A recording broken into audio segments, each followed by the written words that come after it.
start a particular musical or rhythmic pattern with their voice, and the second throat singer imitates them, and it goes back and forth until one participant messes up and creates an error. It doesn't fully repeat back what was being said, what was being performed, and usually that's signaled by an act of laughter and breaking down of the game. And so there is this kind of aspect of winning and losing inherent in the game, and that kind of that exchange, but also winning and losing, and one person breaking down and the other one being the winner of the game, is something about the performance tradition that has even been retained today on the stage. And the vocal content that we would hear if we were native speakers of Inuktitut are a combination of words and syllables. So these aren't full sentences that have a specific meaning or being expressed, but they're words and syllables that are evocative of local nature and place names. So place names, certain animal and plant species, as well as kind of also words that might mean something to the local family or the friendship group that's participating in a particular throat game. And also a combination of resonant nonsense syllables interspersed among those words that have particular semantic meaning. And then when we look at the performance tradition, we have a close proximity between the two women. There's this face-to-faceness. This is not something you would want to even perform with a stranger. There's this great sense of intimacy and knowing each other outside of the performance practice that translates into the intimacy of the performance practice. And there's also this tactile or haptic combination of touch and sound that's taking place. So if you look at this image, the women are grasping each other's arms. And so the rhythm of their voices that we'll be hearing and seeing in the videos is felt as well as heard. And so you're following each other by listening, but you're also following each other by the feel of your movement, of your body moving back and forth. And so what's important in the context of Indigenous modernity, and particularly the performance practice of Tanya Tagaq, is this cultural and aesthetic shift from game to music. There is a playfulness in Tanya Tagaq's practice and a lot of the performances of Inuit throat singing on the world stage, but it's not a game that's performed in the home for Tanya Tagaq. It's something that's very much of her staged performance and part of her social justice work. But as we'll see in this first video, after we listen to this instance of throat singing or Kalajak, is that we often hear Inuit throat singing in popular culture as ways of signifying the North, sometimes even stereotyping the North. As iteration of nationalism, it's often used in the Canadian context of this is a time of national pride by using Inuit throat singing, and also positive settler-Indigenous relations, as there's been increasing work in North America to build bridges between Indigenous communities and settler colonial communities. Particularly in Canada, Inuit throat singing has often been used as a sound and performance culture to signify the coming together of different kind of cultural worlds. So this is an example of Kalajak performed by Kathy and Karen Kettler, who perform on the festival circuit today, and also engage in a lot of educational workshops on throat singing in the K through 12 educational system, but also universities and various different cultural outreach groups, as well as touring internationally. And so this is a Kalajak on the syllable hama. So they're using one particular syllable as the basis for their throat song. And so what you'll hear is the vocal exchange between two women before we actually look at a visual performance of it.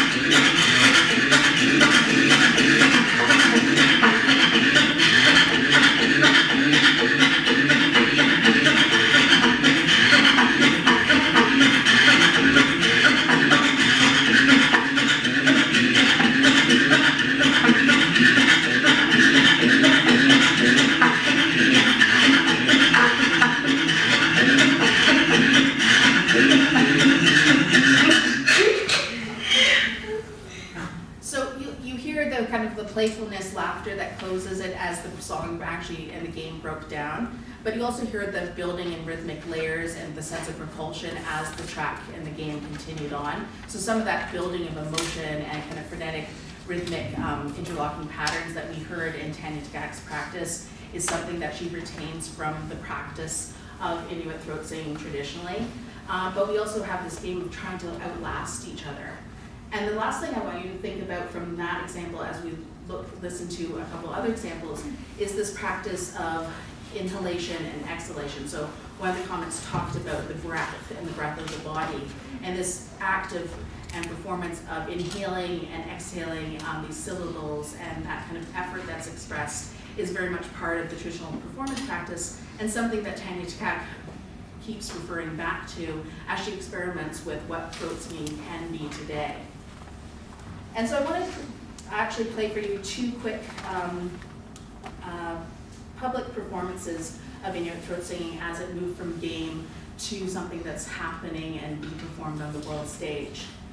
This is an example of a children's traditional art group that's using throat singing to kind of teach cultural knowledge to the younger generation, where throat singing is maybe not being passed down through different cultural generations. And so this is two young women who are participating in throat singing, but here it's used as an expression of nationalism and good Indigenous relations with the inauguration of Trudeau. And you'll see how it's a staged performance and how it's announced to the audience, which was largely a political audience there for his installment as Prime Minister.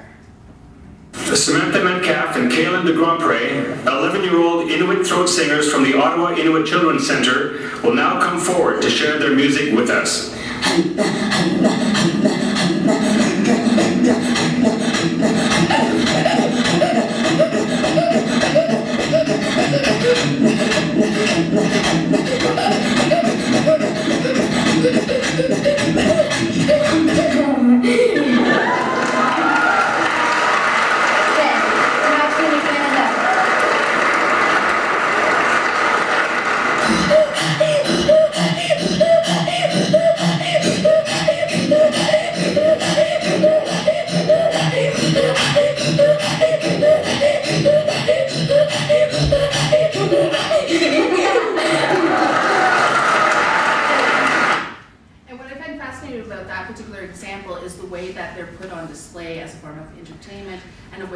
Presentation to be largely looked at and watched by those participating in kind of the Canadian government process. And it's not really an intercultural participatory exchange. They're very much being a staged performance to communicate something about multiculturalism and Indigenous settler relations in Canada for the purposes of a particular public world stage event of Canadian politics.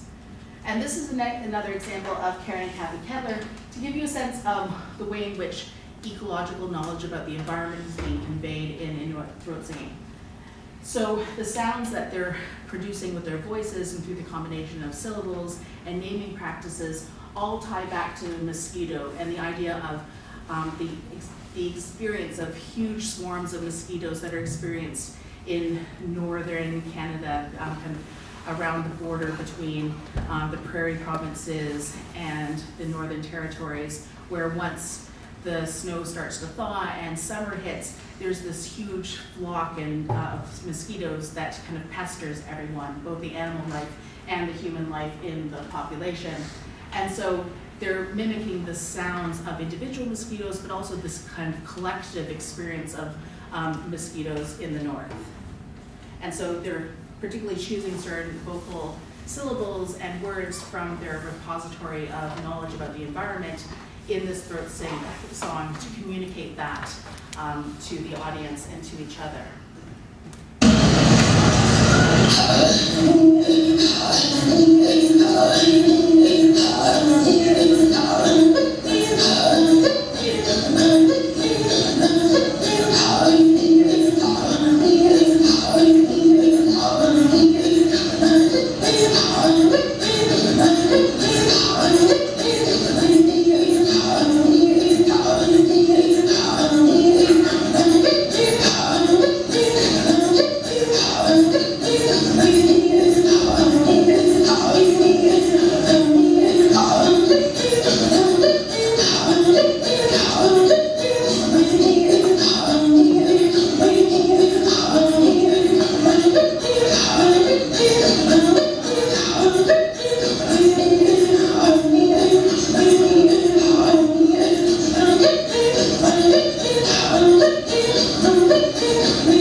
heard there, that kind of persistent repeating melodic line of do, and the kind of pinging, buzzing is imitating kind of the flight patterns, but the persistent buzzing of the mosquitoes as they've experienced it in the north, and trying to reproduce that through their vocalizations. So it's not really the sound of the mosquitoes, but it's the sound of the human voice trying to imitate the movement and the patterns and the sounds that mosquitoes would make, and putting that into this rhythmic pattern that is needed to be repeated back and forth among the two singers. So that melodic line sounded like it was being performed by one person, but they were also interchanging who was singing the melodic line and who was singing the more progressive rhythmic background material as it's being passed back and forth among the two throat singers.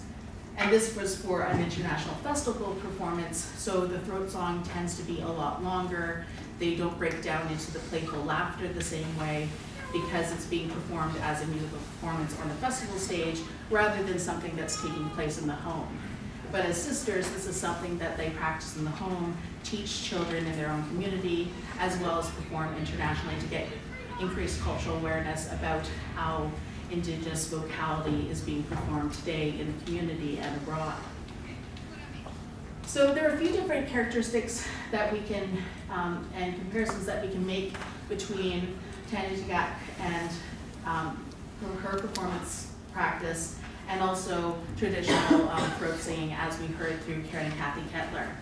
And these are some of the characteristics that are outlined in the chart in front of you that I want you to think about as we move towards looking at Tanya Tagaq's practice. So there's the face-to-faceness. Tanya Tagaq largely performs by herself, but her face-to-faceness is with technology, whether it is a speaker system or, as we see here, her relationship to the microphone as a resident object as the other throat singer in her performance practice. She also performs in a highly improvisatory nature. As you saw and heard in all those examples, they are improvising in the moment and pulling from a repository of prior words and syllables and melodic patterns in the moment. There's this act of responding to, mimicking, and sounding in response to their performer. So in the case of Tanya Tagaq, it's often responding to feedback and resonance that is played back through speaker systems. So she is engaging in throat singing with herself and how it echoes back to her. And Tanya Tagaq also uses a lot of words and images from the natural environment, pulling in ideas and images from her own lived experience, the natural environment, the history, as well as community. And the last thing I want you to think about is resonators.